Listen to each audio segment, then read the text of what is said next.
आज हम KG class में उर्दू की वर्कबुक का सफ़ा नंबर 35 करेंगे, जिसका उन्वान है लफ्जी गिनती लिखें। इन ऑब्जेक्ट्स को देखते हुए हम अपनी लफ्जी गिनती को मुकम्मल करेंगे।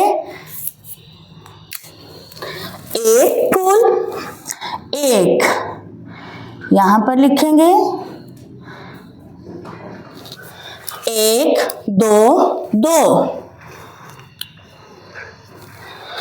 एक, दो, तीन, तीन।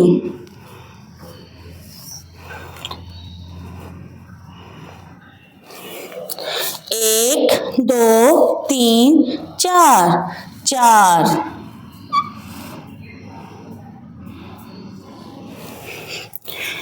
एक, दो, तीन, चार, पाँच, पाँच।